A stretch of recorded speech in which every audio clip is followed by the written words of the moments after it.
जिस दिन आकाश बेदाग होगा, चेहरा चांद का साफ होगा,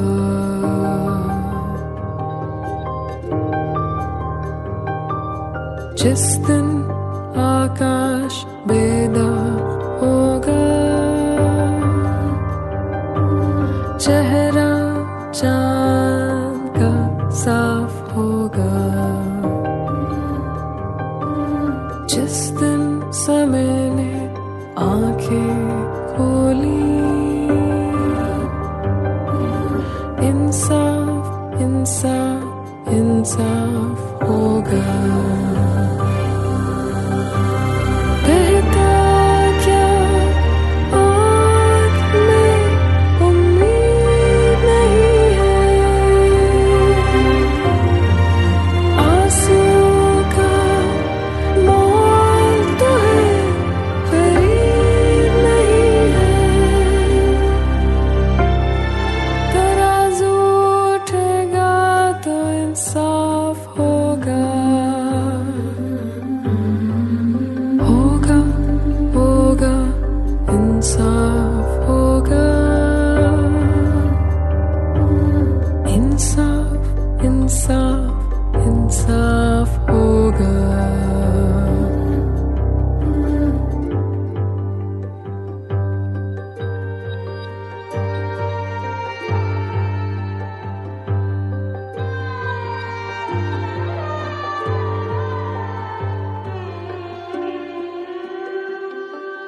बहती नदियाँ रुकती नहीं है,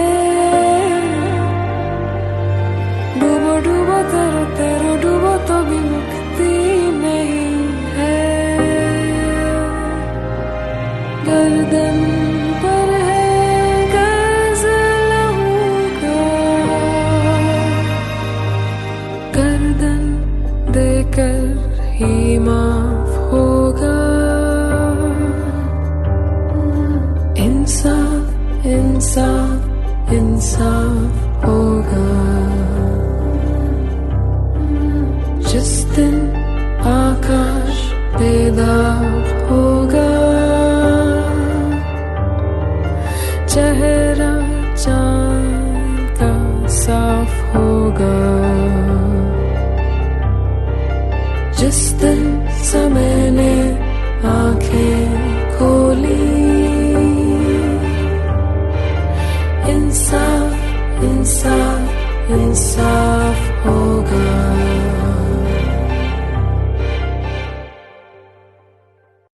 ओम शांति। चला जा रहा हूँ, ना इस राह का आदि मैं जानता हूँ, ना इस राह का अंत मैं मानता हूँ, दिशा पंथ की एक पहचानता हूँ, नहीं जानता चल रहा पथ को मैं, स्वयं पथ से या चला जा रहा हूँ, चला जा रहा हूँ मैं। नहीं है मुझे ध्यान जीवन मरण का, नहीं ज्ञान है तप्त कन और तन का, मुझे एक ही ज्ञान है बस जलन का, नहीं ज्ञात मरु जल रहा आज मुझ में, स्वयं या कि मरु में जला जा रहा हूँ, चला जा रहा हूँ मैं।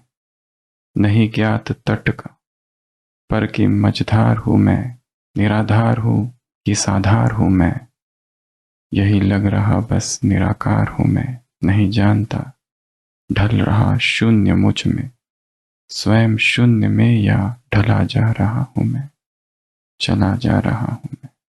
जब तक प्रगाढ़ संकल्प न हो, जब तक संकल्प में दृढ़ता न हो, जब तक संकल्प में एकाग्रता न हो, तब तक चेतना अस्थिर ही रहती है।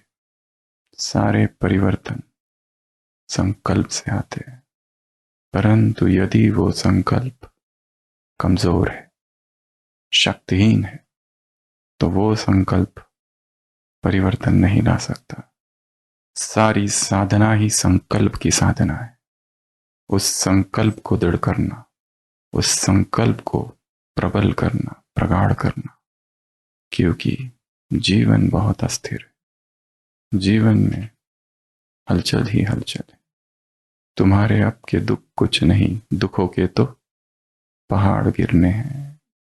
जब ऐसे दुखों के पहाड़ गिरेंगे तब चेतना कैसे स्थिर रहे, उसकी प्रैक्टिस, उसका अभ्यास अब से करना है। नहीं तो हमारी अवस्था भी इस कवि जैसी होगी। मन में थोड़ी हलचल है, दृढ़ता भी है पर हलचल भी है, अस्थिरता है, स्थिरता भी है, परंतु एकाग्रता नहीं है संपूर्ण। कल हमने देखा था, ब्राह्मण माना ही पवित्र आत्मा।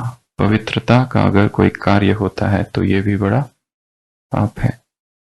इस पाप की सजा बहुत कड़ी है। ऐसे नहीं समझना यह तो चलता ही है, थोड़ा बहुत तो चलेगा ही नहीं। यह प्यूरिटी क्या है? First subject. ब्रह्मा ने अगर गालियां खाई तो पवित्रता के कारण हो गया, ऐसे छूटेंगे नहीं। अलबेले नहीं बनो। कोई भी ब्राह्मण, चाहे सरेंडर, चाहे सेवाधारी, चाहे प्रवृत्ति वाला, इस बात में धर्मराज भी नहीं छोड़ेगा। ब्रह्मा बाप भी धर्मराज का साथ देगा। इसलिए कुमार कुमारियां कहीं पर भी हो, मधुबन में हो, सेंटर पर हो, परंतु इसकी चोट, संकल्प मात्र की चोट बहुत बड़ी है। गीत कौन सा गाते हो? पवित्र मन रखो, पवित्र तन रखो, गाते हो ना? तो मन पवित्र है तो जीवन पवित्र है। इसमें हल्का नहीं होना। थोड़ा कर लिया क्या हुआ? थोड़ा नहीं, कितना है? बहुत। बाप दादा ऑफिशियल इशारा दे रहे हैं, इससे नहीं बच सकेंगे। इसका हिसाब किताब अच्छी तरह से लेंगे, कोई भी हो। इसलिए सावधान, इसलिए अटेंशन। सुना सभी ने ध्यान से? दोनों कान खोल के सुनना। वृत्ति में भी टचिंग ना हो, दृष्टि में भी टचिंग ना हो। संकल्प में नहीं तो दृष्टि वृत्ति क्या है? क्योंकि समय संपन्नता का समीप आ रहा है। बिल्कुल प्योर बनने का संकल्प हो। किस बात का? बिल्कुल प्योर बनने का।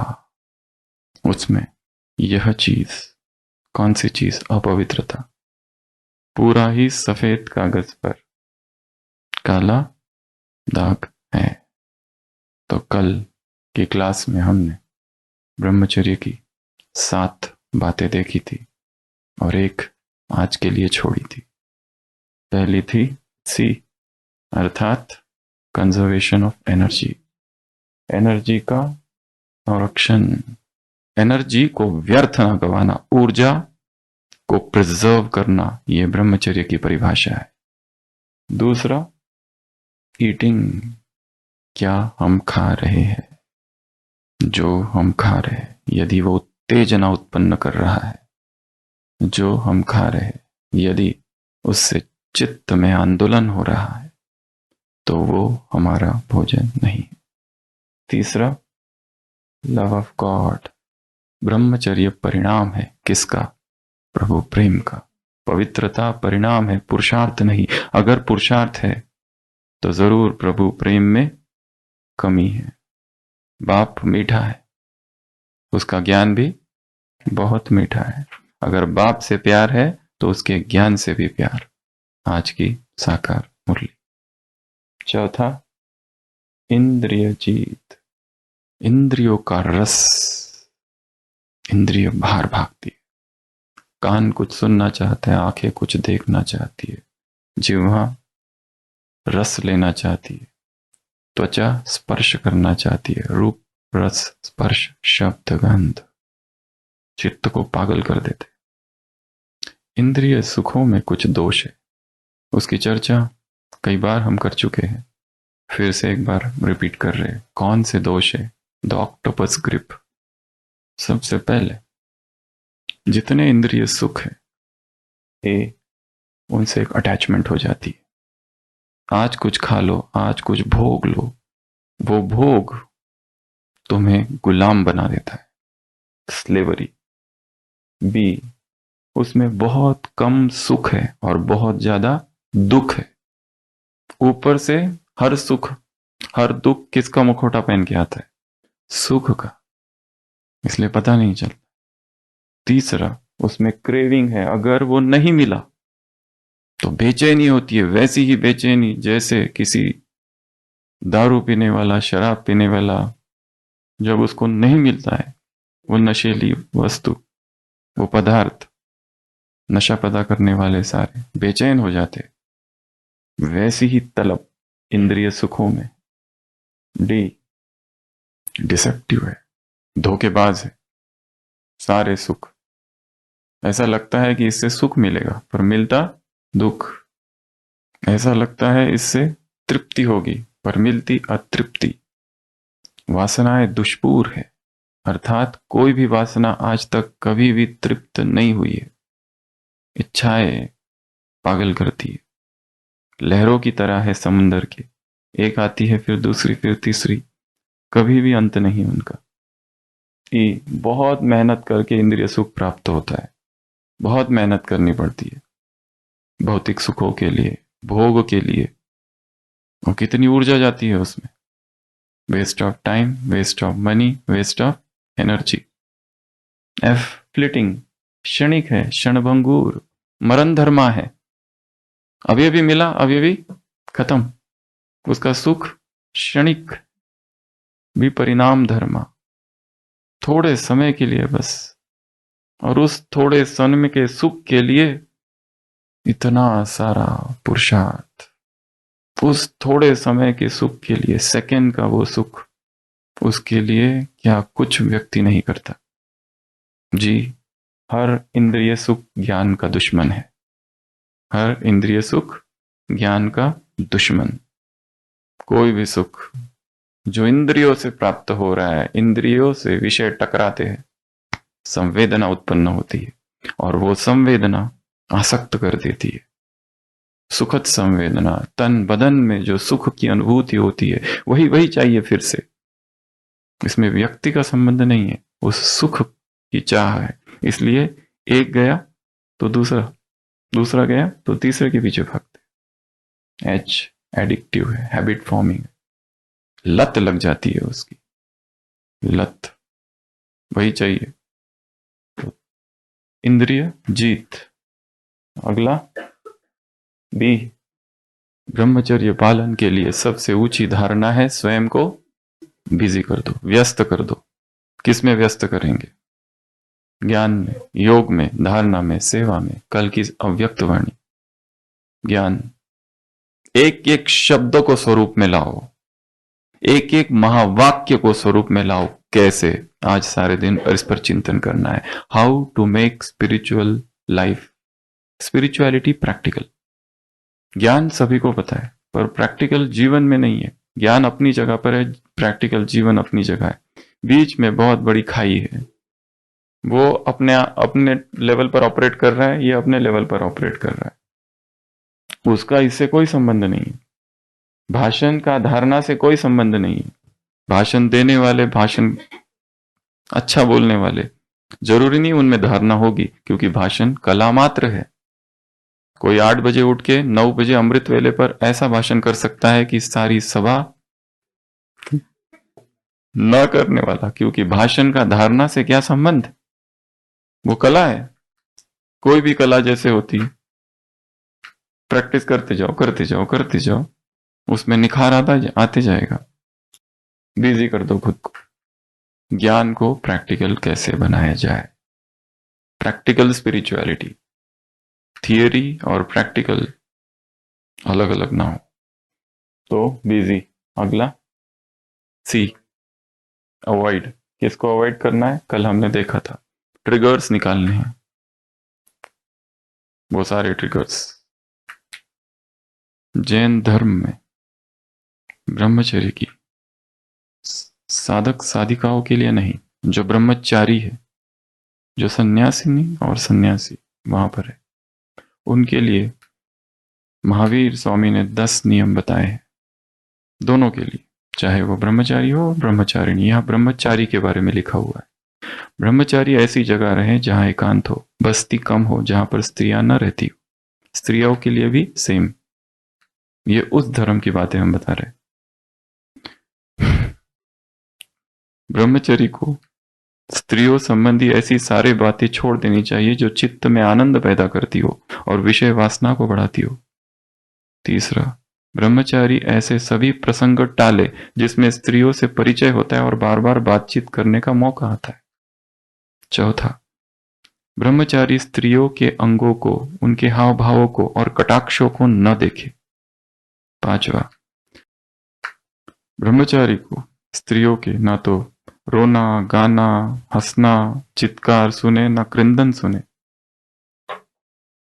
6, ब्रह्मचारी ने पिछले जीवन में स्त्रियों के साथ जो भोग भोगे हो, जो हंसी मस्करी की हो, ताश चौपड़ खेले हो, उनके शरीर का स्पर्श किया हो, उनके मान मर्दन के लिए गर्व किया हो, उनके साथ जो विनोद आदि किया हो, उसका मन में भी विचार तक न करे।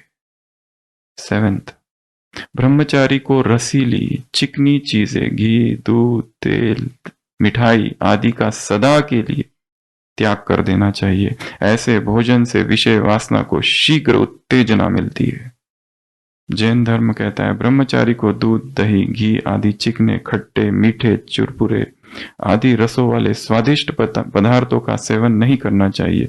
इससे वीर्य की वृद्धि होती है, उत्तेजना होती है। जैसे दल के दल पक्षी स्वादिष्ट फलों वाले वृक्ष की ओर दौड़ते जाते, उसी तरह वीर्य वाले पुरुष को कामुकता सताने लगती है।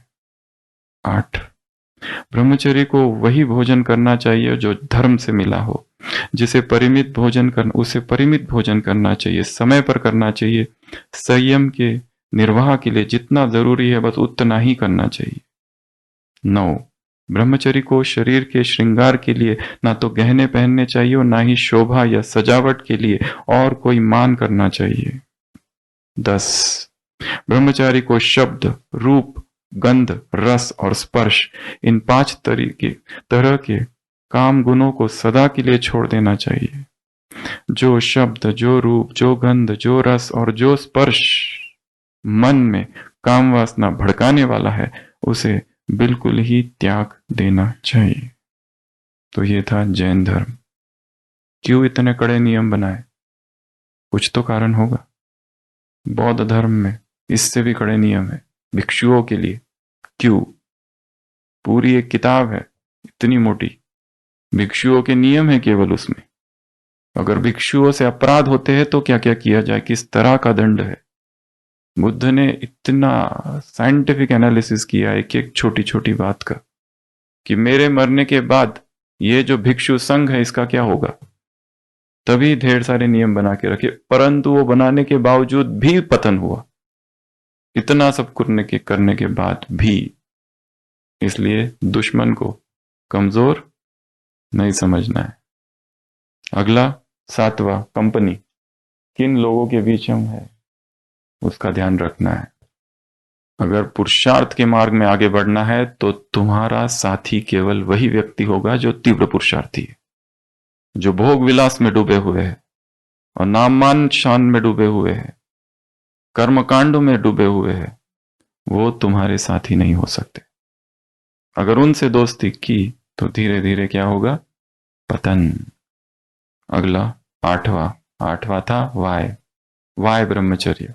क्यों ब्रह्मचर्य का पालन करना है? क्यों प्योरिटी पर इतना स्ट्रेस है हर मुरली में? बाकी किसी बात पर नहीं है, बाकी हर चीज के लिए थोड़ी सी ढील है। बाप को जितना याद कर सके करो, पर ऐसा नहीं कहा जितना पवित्र रह सके उतना बनो जितना तुमसे होता है।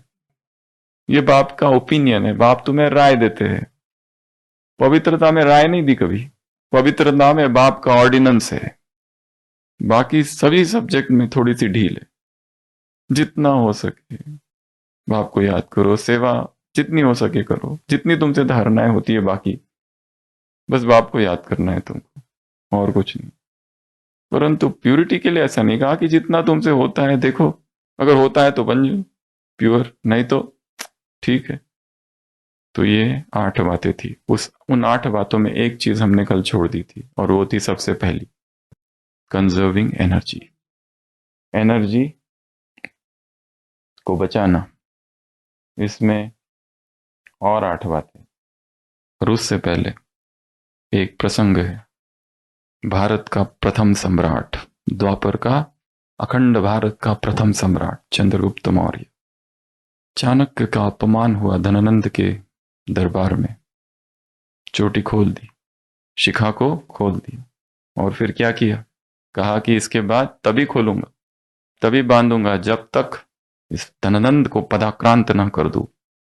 तब तक निकल पड़ा, और उसी गांव में, उसी मगध में एक छोटा सा बालक मिल गया जिसमें अनंत संभावनाएं दिखाई दी, और उसको पकड़ के वो ले गए, और फिर बहुत बड़ा योद्धा बन गया चंद्रगुप्त, बहुत शक्तिशाली योद्धा।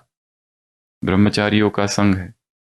अलक्षेंद्र, अलेक्जेंडर का भारत पर आक्रमण हुआ, गुरुकुल के सारे छात्र एक हुए और उसको बाहर आने ही नहीं दिया। भारत में जीत हुई, परंतु इधर शत्रु बहुत कड़ा, धनानंद था ही।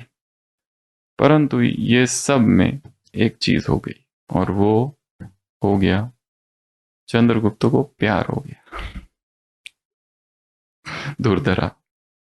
चंद्रगुप्त की 2 पत्नियां थी, पहली दुर्धरा, दूसरी हेलिना। हेलिना तो सेलुकस की पत्नी थी, बेटी थी, वो बाद में। फर्स्ट वाइफ जो चंद्रगुप्त की है वो है दुर्धरा। कोई लोग नंदिनी कहते, कोई कहते धनानंद की बेटी थी, पर इतिहास कहता है कि नहीं, वो धनानंद की बेटी नहीं थी, किसी और की बेटी थी। वो जो कोई हो, जिसकी भी बेटी हो, परंतु चंद्रगुप्त योद्धा है और चंद्रगुप्त को प्यार हो गया है। और चाणक्य चाहता है कि चंद्रगुप्त अखंड भारत का प्रथम सम्राट बने। अब क्या किया जाए? चंद्रगुप्त चाणक्य से कहता है, यह अनुचित है, किंतु क्या करूं? मेरे मन के किसी कोने में उसके लिए, किसके लिए? दुर्धरा के लिए, जो भावनाएं हैं, जो रह रहकर मुझे आंदोलित करती है, दुर्धरा के लिए। अब लक्ष्य तो बहुत ऊंचा रखा है। लक्ष्य है कौन सा? भारत खंड खंड में विभाजित है, 16 जनपदों में भारत बटा हुआ था उस समय। इतने बड़े भारत को एक करना, एक अखंड भारत का स्वप्न चंद्रगुप्त चाणक्य ने देखा है। चाणक्य ज्ञान में है इस समय? ये एक दूसरा प्रश्न है। होगा ही। क्यों? क्योंकि जो आत्मा सतयुग में थी वही अखंड भारत का स्वप्न देख सकती है। जिसने देखा है सतयुग में भारत एक था, तब पूरा विश्व ही एक था, और फिर द्वापर से जब खंड खंड बट गया, अचानक किसी के भी मन में ऐसा संकल्प कैसे आ सकता है? उसने देखा था, इसीलिए। और वो चाहता था चंद्रगुप्त को बनाओ, और चंद्रगुप्त के लक्षण तो कुछ और दिख रहे हैं अब। चाणक्य एक प्रकार से कहता हूं कि इसमें तुम्हारी कोई त्रुटि नहीं है चंद्रगुप्त। तुम्हें मैंने सब प्रकार की विद्याएं दी, किंतु अपने चित्त को संभालने के बारे में तुम्हें कोई ज्ञान नहीं दे पाया। ये मेरे से गलती हुई, टीचर एक्सेप्टिंग मिस्टेक। तुम्हें सब बताया, पर ये जो सूक्ष्म और बड़ी कोमल भावनाएं होती है, किसी का किसी से प्यार हो जाता है, वो तो शिक्षा देने का टाइम ही नहीं मिला। विशेषकर ऐसी संवेदनशील भावना को संभालने के बारे में, क्योंकि समुचित ब्रह्मांड और गणित का ज्ञान तो तुमको पुस्तकों से प्राप्त कर सकते, किंतु ये जो मन की आसक्ति से उपजा उद्वेग है, उसे अपने अनुभवों से ही समझा जा सकता है। बाकी ज्ञान किताबों से प्राप्त किया जा सकता है, पर मन आसक्त हो गया अब किसी में। मेरी ये दृढ़ मान्यता है, इसको छोड़ देते, और अब हृदय को समझने के लिए, उसे संतुलित रखने के लिए मैं तुम्हें अपने अनुभव से भिन्न भिन्न मार्ग दिखा सकता हूं। क्या तुम्हें इस समय जिस पीड़ा का अनुभव हो रहा है, चंद्रगुप्त को प्यार हो गया है दुर्धरा से, और जब प्यार होता है तो क्या होता है? पीड़ा का अनुभव होता है, सुखद पीड़ा, और व्यक्ति को लगता है ऐसी पीड़ा और किसी को नहीं हो रही है। तो तुम्हें इस समय जिस पीड़ा का अनुभव हो रहा है वो किसी भी तरह से विशिष्ट नहीं है, किंतु तुम्हें लगता है कि तुम्हारे हृदय में झंझावात चल रहा है। वैसी पीड़ा का अनुभव आज तक विश्व में किसी ने नहीं किया है, किंतु ये एक साधारण सा आकर्षण मात्र है, एक पुरुष का एक स्त्री के लिए आकर्षण। यदि इस आकर्षण के प्रभाव को दूर न किया जाए तो इसके भयंकर दुष्परिणाम हो सकते हैं। एक बात सदैव याद रखना चंद्रगुप्त, आत्मिक ज्ञान से बड़ा कोई आनंद नहीं, कामुकता से बड़ी कोई व्याधि नहीं, शारीरिक आकर्षण से बड़ा कोई शत्रु नहीं। 3 बातें। पहला, आत्मिक ज्ञान से बड़ा इस संसार में कोई आनंद नहीं है। शरीर के सारे आनंद, शरीर के सारे सुख सुख मिथ्या है, गौण है इस आनंद के सामने, झूठे है, कृत्रिम है, धोखेबाज है। सबसे बड़ा आनंद कौन सा है? आत्मिक आनंद। सतत परम योगी जो होता है संतुष्ट रहता है। क्यों? क्योंकि उसे आत्मिक आनंद प्राप्त हो जाता है, बाहर का सब कुछ व्यर्थ लगने लगता है। योगी बस अपने ध्यान में मगन रहता है। आत्मिक ज्ञान से बड़ा कोई आनंद नहीं, कामुकता से बड़ी कोई व्याधि नहीं, शारीरिक आकर्षण से बड़ा कोई शत्रु नहीं। शरीर का आकर्षण, ब्रह्मचर्य साधना अर्थात अपने मन से सारी इमेजेस को नष्ट कर देना। जो इमेजेस, जो चित्र, जो पोर्ट्रेट्स निराकार की साधना है, इसलिए वो सारे चित्र देखते रहना जो मन पर प्रभाव। कहाँ से सीखे ये सब हमने? फिल्मों से, मूवीज से, टीवी से, पिक्चर्स, चित्र, मूर्तियां, नाटक, ड्रामा, सीरियल्स, ये सब से सीखा है। गीत, संगीत, मैगजीन्स, किताबें, सब कुछ, डांस। चंद्रगुप्त, चंद्रगुप्त का प्रश्न अगला, क्या आचार्य एक स्त्री का और पुरुष का मिलन कोई बुरी बात है? जैसे अर्जुन और कृष्ण का संवाद है, वैसे चंद्रगुप्त और चाणक्य का संवाद। इतनी बड़ी बड़ी बातें बोल दी चाणक्य ने, अभी चंद्रगुप्त पूछ रहा है क्या ये बुरी बात है? Is it wrong? चाणक्य, कदापि नहीं, बिल्कुल भी नहीं। एक साधारण व्यक्ति के लिए यह सामान्य होगा, किंतु जिन्हें महान बनना है, जिन्होंने अपने लिए एक महान लक्ष्य निर्धारित किया है, उनके लिए यह घातक होगा, आत्मघाती होगा। जिनके मन पर प्रेम, आसक्ति और आकर्षण ने डेरा जमा रखा है, वो व्यक्ति अपनी सत्ता और शक्ति का निष्पक्ष रूप से निष्पादन करने में असमर्थ हो जाता है। तो वो सदैव असुरक्षा की कुंठा से पीड़ित रहता है। ये सब किसी किसान, व्यापारी, किसी पदाति सैनिक के लिए सामान्य हो सकता है, ये उसके लिए अलाउड है, उसके लिए ठीक है। किंतु जिन्हें अखंड भारत का सम्राट बनने का लक्ष्य जिन्होंने निर्धारित कर रखा है, उनके लिए प्रेम, आसक्ति, कामुकता उनके पतन का कारण होता है। जिंदगी हो प्रेम गीत, जिस कवि की कल्पना में जिंदगी हो प्रेम गीत, उस कवि को तुम नकार दो। आरंभ है प्रचंड बोल मस्तकों के झुंड, आज जंग की घड़ी का तुम गुहार दो। चंद्रगुप्त, फिर भी चंद्रगुप्त तृप्त नहीं हुआ है, चंद्रगुप्त के पास प्रश्न बहुत है। नेक्स्ट, कभी कभी सोचता हूं आचार्य, यदि इस लक्ष्य को पाने के लिए इतनी भारी मूल्य चुकाना पड़ता है, इतना भारी मूल्य, जीवन के सारे सुख ही छीन रहे हो तुम तो। चाणक्य, साधारण मूल्य चुकाकर यदि इतना बड़ा लक्ष्य मिल जाता तो कोई भी अखंड भारत का निर्माण कर लेता। ऐरा गहरा नत्थु कहरा। फिर ना तो किसी चाणक्य की आवश्यकता होती है, ना किसी चंद्रगुप्त की। इतना ऊंचा लक्ष्य, इतना महान लक्ष्य है, जितना महान लक्ष्य उतनी बड़ी कीमत भी चुकानी पड़ेगी, उतना ऊंचा पुरुषार्थ भी करना पड़ेगा। फिर भद्रभट्ट, ये चाणक्य का शिष्य है जो चंद्रगुप्त की साइड ले रहा है अभी, वो खुद ब्रह्मचारी है। भद्रभट्ट, भद्रभट्ट कहता है आचार्य चंद्रगुप्त कोई ब्रह्मचारी तो है नहीं, तो क्या उसे प्रेम का भी अधिकार नहीं है? थोड़ा सा सपोर्ट कर रहा है चाणक्य भद्रभट्ट से। क्यों नहीं है अधिकार? जब उसकी मां, उसकी मातृभूमि उससे अपनी मुक्ति के लिए चीख चीख कर पुकार रही है, तो क्या ऐसे समय में प्रेम में उलझना उचित है?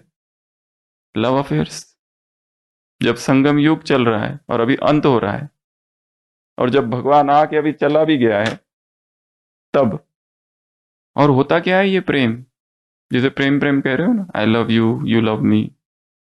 एक ऐसी मादकता, एक ऐसा नैतिक नशा जिसमें डूबकर आसपास का सारा सत्य निरर्थक लगने लगता है। बस वही व्यक्ति जिससे प्यार है वही सत्य है, बाकी सब, उसको अगर कुछ हो गया उसको कुछ नहीं बोलना, अगर उसको किसी ने बोला तो फिर इधर पीड़ा होती। व्यक्ति जिससे प्रेम करता है उसी में सारे अर्थ समाहित होने लगते हैं, बुद्धि शिथिल हो जाती है, वह जागते भी स्वप्न देखने लगता है। जबकि समय की मांग है कि वह अपना हर पग फूक फूक कर रखे, और यदि उसे प्रेम करना ही है तो पहले सामने वाले को भली भांति जान ले। और यूं भी प्रेम वर्षों से जो प्रेम वर्षों से संजोए हुए स्वप्न और अपने समूचे व्यक्तित्व को नष्ट कर दे, वो प्रेम प्रेम नहीं, भूल है, अपराध है। प्रेम अच्छी बात है, पर किसके लिए? वो किसान के लिए, वो पदाती सैनिक के लिए, वो सामान्य व्यापारी के लिए, तुम्हारे लिए नहीं, जो कि अखंड भारत का सम्राट बनने वाला है। अखंड भारत का निर्माण एक ऐसी शैया है जिस पर तरह तरह के आत्म अनुशासन के कांटे बिछे हुए, और इस पर लेट सकता है जिसने अपने शरीर को अभ्यास से वज्र की तरह बना लिया है। और इस प्रकार के व्यक्ति के लिए स्त्री का आकर्षण विध्वंसकारी है। विश्व में निष्कलंक पौरुष सा सुंदर और कुछ भी नहीं। भले ही तुम ये मान लो कि तुमने सब कुछ जान लिया, फिर भी तुम स्त्री को कभी नहीं जान सकते। एक जोक था, चित्र था, हाउ टू अंडरस्टैंड वुमन और हाउ टू अंडरस्टैंड मैन। एक छोटी सी किताब थी, how to understand man, full volume, how to understand woman volume 1 volume 2। किंतु इस समय तुम्हारे समक्ष ये होना चाहिए चंद्रगुप्त अखंड भारत, कि तुम्हारे लक्ष्य के अनुरूप क्या तुमने स्वयं को वज्र जैसा बना लिया है? और वो सिर्फ बाहर से ही नहीं, भीतर से भी बनाना है। भीतर से अगर कोई टूट गया, आसक्ति हो गई, पीड़ा हो रही है, दर्द हो रहा है। अभी अभी विदेशी बहन ने अनुभव सुनाया, सबसे पहले उसके पति ने शरीर छोड़ दिया, पर वो इतनी स्ट्रांग रही, अपनी बेटी को जाके भेजा और पिताजी को कहो कि अगला जन्म तुम्हारा बहुत अच्छा होगा। हॉस्पिटल में कुछ समय के बाद उसके पिताजी बीमार पड़े और पिताजी ने शरीर छोड़ दिया। और कुछ समय के बाद उसकी माँ बीमार पड़ी, उसको कैंसर हो गया, फिर उसने शरीर छोड़ दिया। तीनों लोग एक साथ चले गए, घर खाली हो गया पूरा। और वो लोग सब कहने लगे उसको कि तुम रोती नहीं हो, तुम रोती नहीं हो। और वो कहने लगी बाबा मेरे साथ है। वो फ्यूनरल पे भी गई, वो मंगलसूत्र निकाल कर वहां डालना पड़ता है, वो डालते हुए भी स्माइलिंग। एक हफ्ते के अंदर ऑफिस ज्वाइन कर लिया। ऑफिस वाले कहने लगे अरे तुम कैसे आ गई, तुम थोड़ा आराम करो। शोक से परे, ये नष्ट मोह की स्थिति है। पति मर जाए, पिता मर जाए, मां मर जाए। घर में 6 लोग थे, एक बेटा एक बेटी और वो तीनों चले गए। बेटा बेटी इधर उधर है, वो अकेली है। कैसी स्ट्रांग माता है। अगर यहां दुखी हो जाए, अंदर से ही व्यक्ति हिल जाए, तो कैसी तपस्या, कैसा ज्ञान और कैसा योग। कल की अव्यक्त मुरली, ज्ञान के एक एक शब्द को स्वरूप में लाओ, ज्ञान के एक एक महावाक्य को स्वरूप में लाओ। ये है स्वरूप में लाना, टूटना नहीं है बीच से, अंदर से।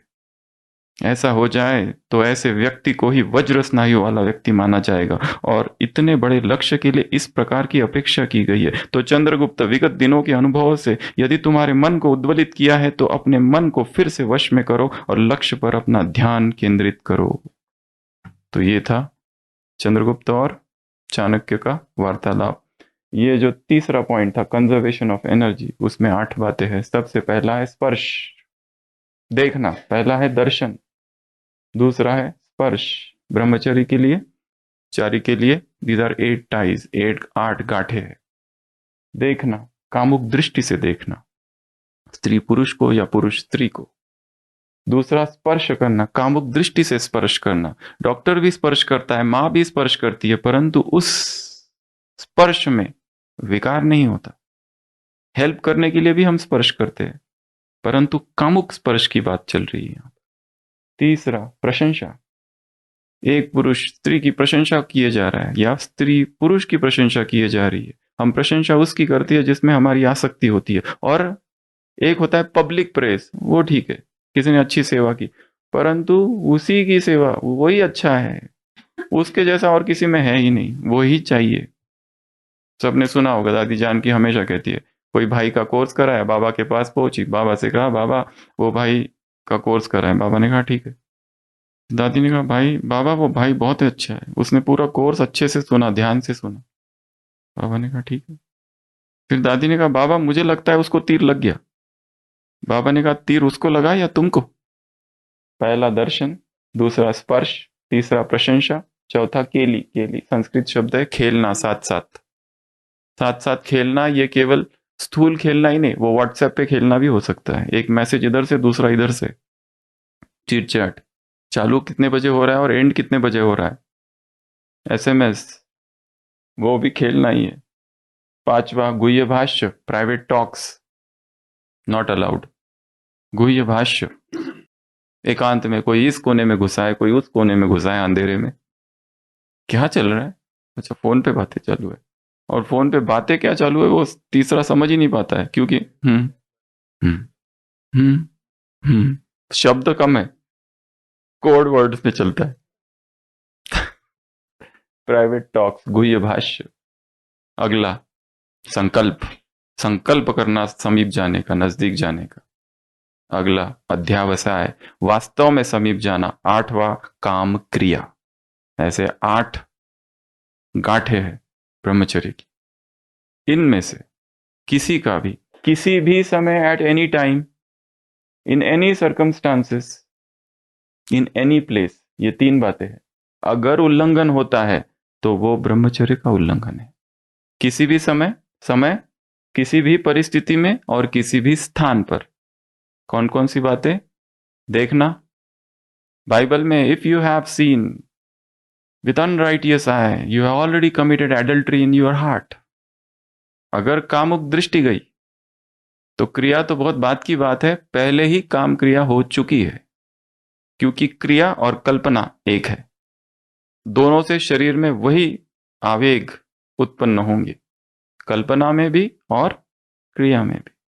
तो पहला, देखना, स्पर्श करना, प्रशंसा करना, खेलना, गुह्य भाष्य, संकल्प करना, अध्यावसाय, वास्तव में कर देना, दिखाना। एंड लास्ट, किसी भी स्थान पर, किसी भी समय और किसी भी परिस्थिति में, चाहे कितनी भी परिस्थिति है। और काम के जो ट्रिगर्स है, डिप्रेस्ड होता है व्यक्ति तब होता है, बीमार पड़ता है तब किसी के सपोर्ट की आवश्यकता होती है, उदास हो जाता है तब किसी के सपोर्ट की आवश्यकता लगती है। प्रेशर, पीयर प्रेशर, परिस्थितियां, कुछ देखा, कुछ सुना, तब ये होता है। कोई पुरानी स्मृति आई तो बाबा ने क्या कहा? ब्राह्मण माना ही पवित्र। इसकी चोट साधारण चोट नहीं है। और दूसरी बात, कुछ और बातें हैं। काम जो है एडिक्टिव है, उसकी कोई तृप्ति ही नहीं, कोई पॉइंट ऑफ सेटिस्फैक्शन ही नहीं है। वंस मोर की इच्छा लेकर ही व्यक्ति मरता है, क्रेविंग क्रिएट करता है, फैंटेसी में जीता है। आधे से ज्यादा संसार, सबसे बड़ी कोई विकार है तो वो है सेक्सुअल फैंटेसीज। ऐसे कल्पनाएं करता है, सडनली आता है, it wants to explore every fantasy, creates craving, body consciousness 100%। क्रोध में बॉडी कॉन्शियसनेस 100% की आवश्यकता नहीं, काम में 100%। लव वैनिशेस, प्रेम रहता ही नहीं है वहां, एक दूसरे पर डिपेंडेंट है। Heaviness, tiredness, transitory, illusory, unreal, guilt feeling, waste of time, restlessness, excitement, loss of self control, darkness of desire, forgetfulness, सब ज्ञान योग विस्मृत हो जाता है। One act of lust is addictive, even one act is addictive. प्रगाढ़ संकल्प, शक्तिशाली संकल्प, कौन सा? पवित्रता का, प्योर रहने का। बाकी सारा कुछ ना आता हो किसी को, केवल प्योर रहता है, केवल प्योर। प्रभुपाद स्वामी एस्कॉन के, वो कहते हैं एक जगह पर, उन्होंने भी बहुत सारी किताबें लिखी है अपने सन्यासियों के लिए, पवित्रता पर, ब्रह्मचर्य पर। यदि काम विकार को जीत लिया जाए तो 50% प्यूरिटी अचीव हो जाएगी। इसे एक को जीता तो बाकी कुछ नहीं आता है, बट इसको जीता है खाली, तो बाकी 50% के लिए काम तो करना पड़ेगा। पर तो प्यूरिटी का आधार है ब्रह्मचर्य। फिर से अपनी ब्रह्मचर्य की प्रतिज्ञा को क्या करना है? दृढ़ करना है। और हमारी सीरीज का आज का भट्टी का 5वां दिन है। जो गुनाह किए हैं, जो अपराध हुए हैं, जो कुछ हुआ है, अब उसको बस लास्ट कर दो। ये इसके बाद अब नहीं, इंसाफ इंसाफ इंसाफ होगा। कर्ज है लहू का गर्दन पर, गर्दन देकर ही माफ होगा। इंसाफ इंसाफ इंसाफ होगा। ऑडियो सुनेंगे एकाग्रता से। ओम शांति। ये अनुचित है, किंतु क्या करूं? मेरे मन के किसी कोने में उसके लिए जो भावनाएं हैं वे रह रहकर मुझे आंदोलित कर देती हैं। एक प्रकार से कह सकता हूं इसमें तुम्हारी कोई त्रुटि नहीं है चंद्रगुप्त। तुम्हें मैंने सभी प्रकार की विद्याएं दी, किंतु अपने चित्त को संभालने के बारे में तुम्हें कोई ज्ञान नहीं दे पाया, विशेषकर ऐसी संवेदनशील भावनाओं को संभालने के बारे में। क्योंकि समूचे ब्रह्मांड और गणित का ज्ञान तो पुस्तकों से प्राप्त किया जा सकता है, किंतु ये जो मन की आसक्ति से उपजा उद्वेग है उसे अपने अनुभवों से ही समझा जा सकता है। मेरी ये दृढ़ मान्यता है कि बच्चों को पहले 5 वर्ष तक अपने हृदय का टुकड़ा मानकर भरपूर प्रेम देना चाहिए, क्योंकि अगले 5 वर्ष उन्हें कड़े अनुशासन में रखना चाहिए,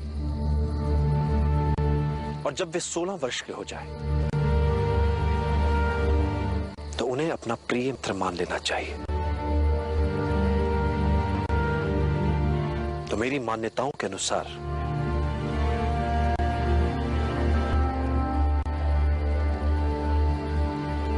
अब तुम मेरे प्रिय मित्र की तरह हो चंद्रगुप्त, और अब हृदय को समझने के लिए और उसे संतुलित रखने के लिए मैं अपने अनुभवों से तुम्हें विभिन्न मार्ग दिखा सकता हूं। तुम्हें इस समय जिस पीड़ा का अनुभव हो रहा है वो किसी भी तरह से विशिष्ट नहीं है, किंतु तुम्हें लगता है कि तुम्हारे हृदय में झंझावत चल रहा है। वैसी पीड़ा का अनुभव आज तक विश्व में किसी ने किया ही नहीं होगा, किंतु ये एक साधारण सा आकर्षण मात्र है, एक पुरुष का एक स्त्री के लिए आकर्षण। यदि इस आकर्षण और इस आकर्षण के प्रभाव को न किया गया तो इसके भयंकर दुष्परिणाम हो सकते हैं।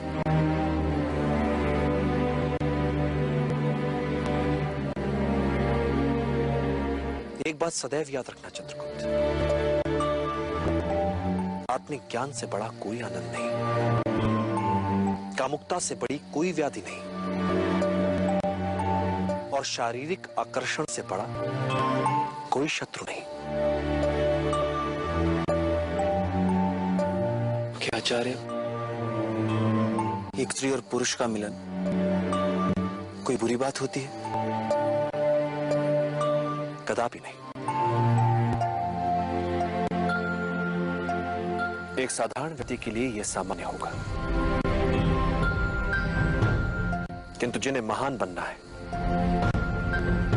जिन्होंने अपने लिए एक महान लक्ष्य निर्धारित किया है, उनके लिए घातक होगा, आत्मघाती होगा।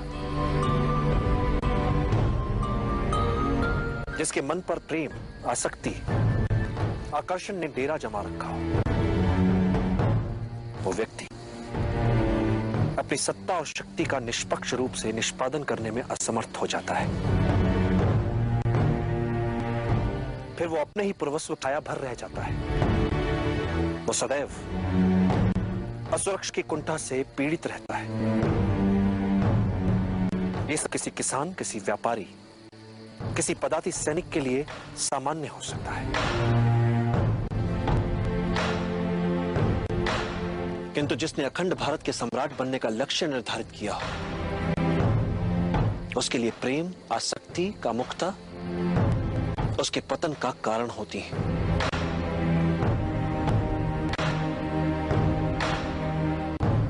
कभी कभी सोचता हूं आचार्य कि यदि इस लक्ष्य को पाने के लिए इतना भारी मूल्य ना चुकाना पड़ता तो। साधारण मूल्य चुकाकर यदि इतना बड़ा लक्ष्य मिल पाता तो कोई भी अखंड भारत का निर्माण कर लेता। फिर ना तो किसी चाणक्य की आवश्यकता होती और ना ही किसी चंद्रगुप्त की।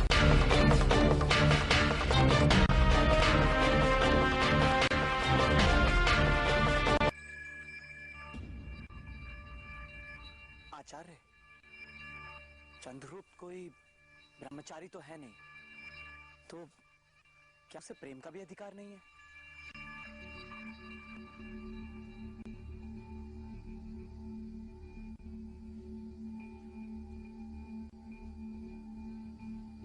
क्यों नहीं? जब उसकी मां मातृभूमि उससे अपनी मुक्ति के लिए चीख चीख कर पुकार रही हो, तो क्या ऐसे समय में प्रेम में उलझना उचित है? और होता क्या है प्रेम? एक ऐसी मादकता, एक ऐसा नैतिक नशा जिसमें डूबकर आसपास का सारा सत्य निरर्थक लगने लगता है, और व्यक्ति जिससे प्रेम करता है उसी में सारे अर्थ समाहित होने लगते हैं। बुद्धि शिथिल हो जाती है, वो जागते में स्वप्न देखने लगता है, जबकि समय की मांग ये है कि वो अपना हर पग फूंक फूंक करके, और यदि उसे प्रेम करना ही है तो पहले सामने वाले को भली भांति जान ले, और यूं भी जो प्रेम वर्षों से संजोए सपने और अपने समूचे व्यक्तित्व को नष्ट कर दे, वो प्रेम प्रेम नहीं, भूल है, अपराध है।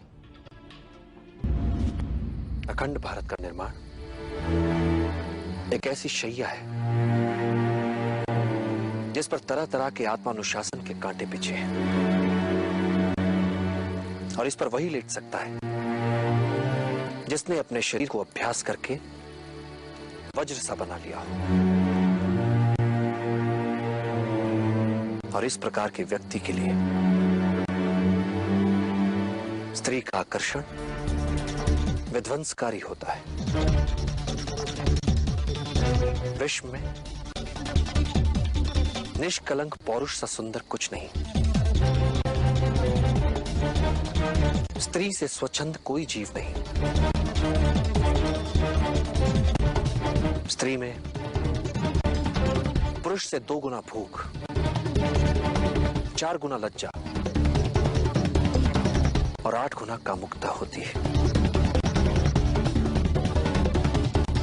भले ही ये तुम मान लो कि तुमने सब कुछ जान लिया है, फिर भी तुम स्त्री को कभी नहीं जान सकते।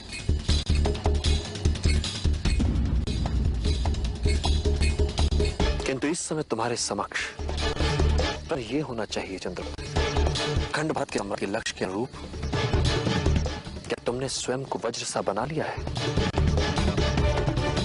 और वज्र बाहर से ही नहीं, भीतर से भी बनना पड़ेगा। तुम अपने मन की आज्ञा के अनुसार ना चलो, अपितु तुम्हारा मन तुम्हारी आज्ञा के अनुसार चले। ऐसा हो जाए तो ऐसे व्यक्ति को ही वज्र स्नायु वाला व्यक्ति माना जाता है, और इतने बड़े लक्ष्य के लिए इससे कम की अपेक्षा की है। तो चंद्रगुप्त, विगत दिनों के अनुभवों ने यदि तुम्हारे मन को उद्वेलित किया है, तो अपने मन को फिर से वश में करो और लक्ष्य पर अपना ध्यान केंद्रित करो।